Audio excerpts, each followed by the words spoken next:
Hello everyone, welcome to Sinister Prime. Since many of you listen to these stories to relax and drift off into dreams, I thought it would be wonderful to hear where you're tuning in from around the world. Let's begin the story. I had never really liked shopping at Walmart, but when my sister, Kelly, insisted that we stock up on essentials for our road trip, I had no choice. We pulled into the vast parking lot of the local Walmart in our small hometown of Mossville, an unremarkable speck on the map of Missouri. It was nearly midnight, and the fluorescent lights of the store flickered ominously against the pitch-black sky. "Come on, Tyler. Quit dragging your feet," Kelly said, her voice carrying a mix of excitement and impatience. She loved these late-night shopping trips, finding something thrilling about wandering through nearly empty aisles. Yeah, I'm coming," I muttered, slamming the car door shut. I shoved my hands into my pockets and followed her through the automatic doors, which creaked open like the gates of some foreboding castle. Inside, the store was eerily quiet, the usual hustle and bustle of daytime shoppers replaced by the distant hum of fluorescent lights and the occasional crackle of the intercom. The air was stale, and there was a strange, almost metallic odor that made my skin crawl. Kelly seemed oblivious to it all, happily pushing a cart down the deserted aisles. We started with snacks and drinks, then moved on to toiletries. As we turned down the aisle for camping gear, I noticed something strange. A woman stood at the far end, her back to us. She was tall, with long, stringy hair that hung in matted clumps. She wore a filthy white dress that looked like it had been dragged through mud and grime. There was something off about her stance, her head cocked at an unnatural angle. "Hey, Kel, do you see that?" I whispered, nudging her. "See what?" She looked up from the shelf she was examining. "That woman over there," I said, pointing. Kelly squinted down the aisle, but the woman had vanished. "I don't see anyone, Ty. You're just being paranoid." I shook my head, trying to shake off the unease. "Yeah, maybe. Let's just get what we need and get out of here." As we continued shopping, I couldn't shake the feeling of being watched. Every so often I'd catch a glimpse of the woman out of the corner of my eye, always just far enough away to make me doubt what I was seeing. Her presence felt like a dark cloud hovering over us, oppressive and malevolent. "Tyler, you're acting weird," Kelly said, tossing a pack of batteries into the cart. "What's going on?" "I don't know, Kel. I just have a bad feeling about this place." She rolled her eyes. "You're such a baby.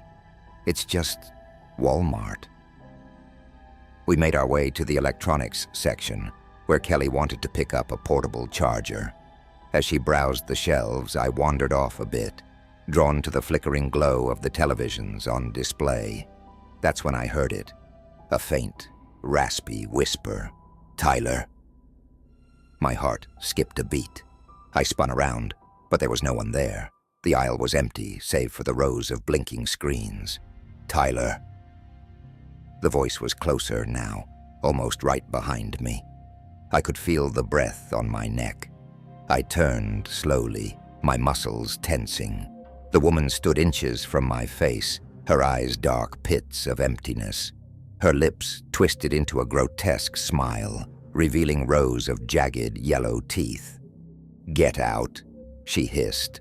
I stumbled backward, nearly knocking over a display.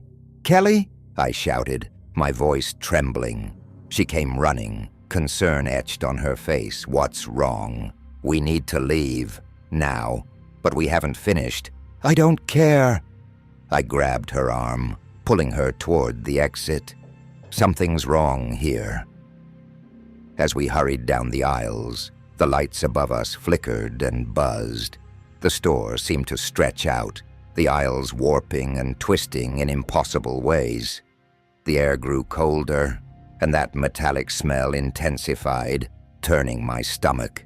We reached the front of the store, but the automatic doors wouldn't open. I slammed my fists against the glass, panic rising in my chest. Come on, I yelled. Calm down, Tyler.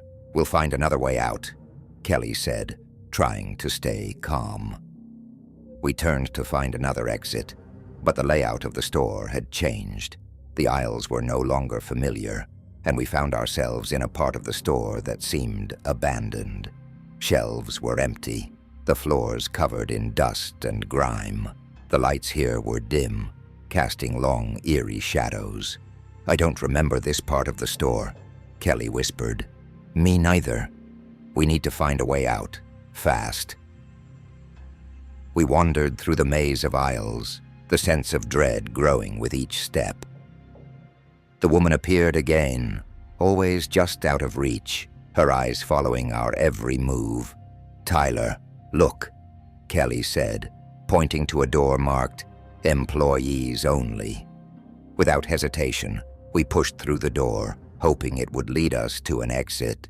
Instead, we found ourselves in a dimly lit back room filled with boxes and old equipment. The smell of decay was overpowering, and I gagged as we moved deeper into the room. Do you think this leads outside? Kelly asked, her voice shaking.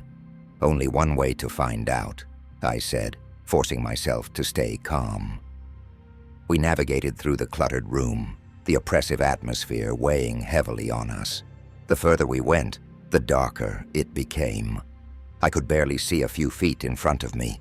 Then, out of the darkness, we heard it. A low, guttural growl. Tyler, what was that? Kelly whispered, her grip on my arm tightening. I don't know, just keep moving. We quickened our pace, the growl growing louder, more menacing. Suddenly, Kelly screamed. I turned to see her being dragged backward by some unseen force, her nails scraping against the floor. Kelly! I shouted, lunging forward to grab her. My fingers brushed hers before she was yanked into the darkness, her screams echoing through the room. Kelly! I screamed again, my voice breaking. I stumbled forward, blindly reaching out for her. The darkness was suffocating, the growling now a deafening roar. I felt something cold and slimy brush against my skin, and I recoiled in horror. I fumbled for my phone, using the flashlight to cut through the darkness. The beam illuminated the room, but there was no sign of Kelly. Instead, I saw something that made my blood run cold. The walls were covered in strange symbols drawn in what looked like blood.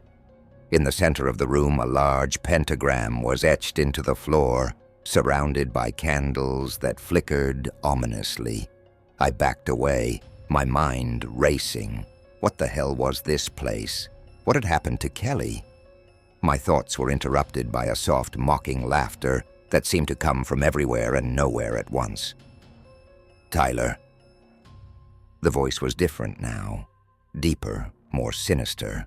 I swung the flashlight around, desperate to find the source. The light fell on the woman, standing at the edge of the pentagram. Her eyes glowed with an unnatural light, and her smile widened into something inhuman.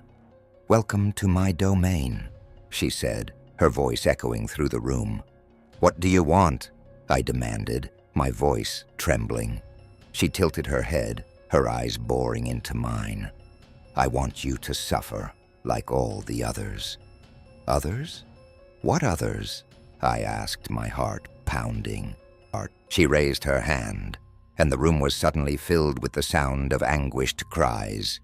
Shadows flickered on the walls, taking the shape of people writhing in pain. I realized with horror that they were the spirits of those who had been trapped here before us. Join them, she whispered, her voice filled with malevolent glee. I turned and ran, my only thought to escape this nightmare. I stumbled through the darkened aisles, my breath coming in ragged gasps. The store had become a labyrinth, the exits elusive and ever-changing. I rounded a corner and froze.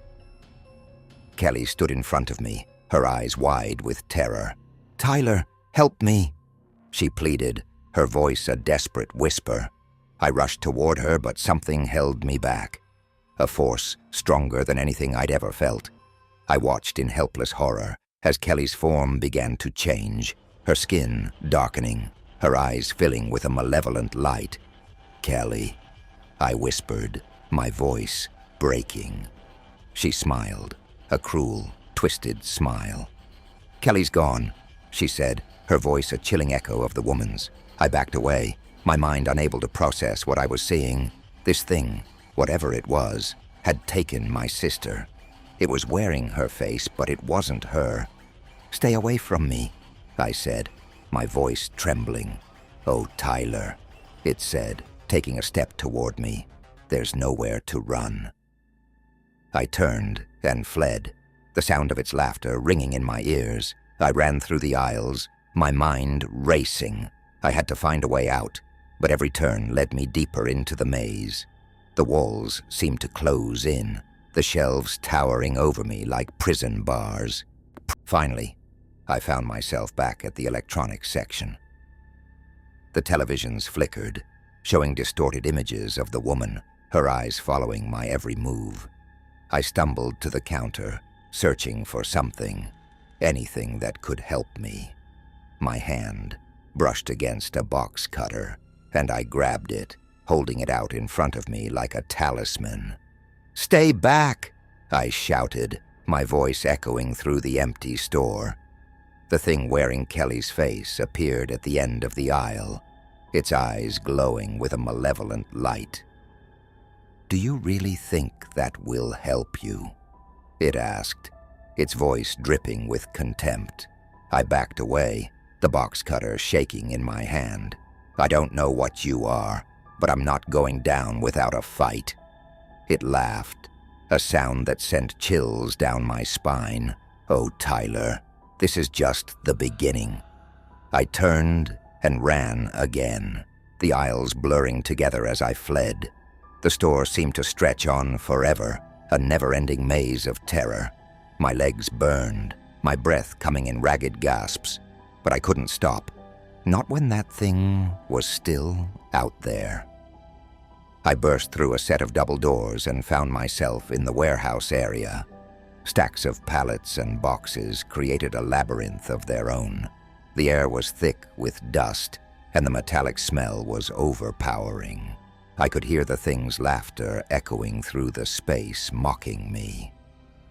"There's no escape, Tyler," it called out, its voice a sinister sing-song. I ducked behind a stack of boxes, trying to catch my breath. My mind raced, trying to think of a way out. I couldn't keep running forever. I had to find a way to fight back. Then I remembered the symbols in the back room. Maybe there was something there, some clue that could help me. I crept through the warehouse, staying low and moving as quietly as I could. The laughter grew louder, closer, but I pushed the fear aside and kept going. I found the door to the back room and slipped inside. The candles had burned low, casting flickering shadows on the walls. The symbols seemed to pulse with a dark energy, and I felt a chill run down my spine. I approached the pentagram, my heart pounding. There had to be something here, some way to end this nightmare. I scanned the symbols, looking for anything that stood out. Then I saw it, a small, intricate symbol at the center of the pentagram. It looked like a key. I reached out, my fingers brushing against the cold, rough surface. A surge of energy shot through me, and I stumbled back, gasping. The room seemed to shift, the walls closing in. The air grew thick, and I felt a presence behind me. I turned to see the woman, her eyes glowing with a malevolent light. "You can't escape," she hissed, her voice echoing through the room. I gripped the box cutter tighter, my knuckles white. What do you want from me?" She smiled, a cold, cruel smile. "Your soul." I took a step back, my mind racing. There had to be a way out, a way to stop her. I looked at the symbol again, and an idea formed in my mind. "You're trapped here too, aren't you?" I said, my voice trembling. "That's why you need us, to break the curse." Her eyes narrowed, and I knew I had struck a nerve. "You don't know what you're talking about." I took a deep breath, steeling myself. "I may not know everything, but I know one thing. I'm not going to let you take me, or my sister." With a surge of adrenaline, I lunged forward, slashing at the symbol with the box cutter. The blade bit into the surface, and a blinding light filled the room. The woman screamed, a sound of pure agony, and I felt a wave of energy wash over me. When the light faded, I found myself back in the main part of the store. The air was still.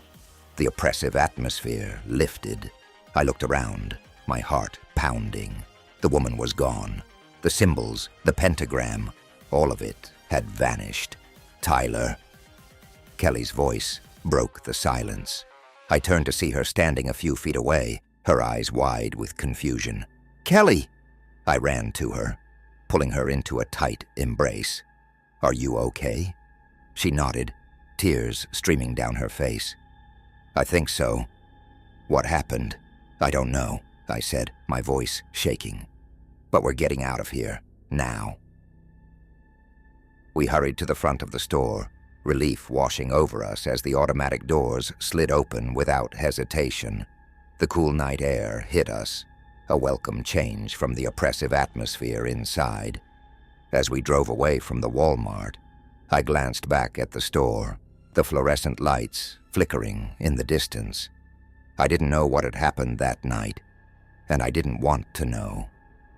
All I cared about was that we were safe.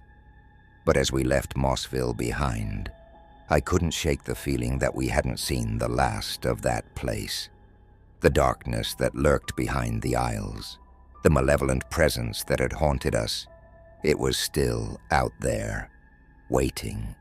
And deep down, I knew that someday it would come for us again.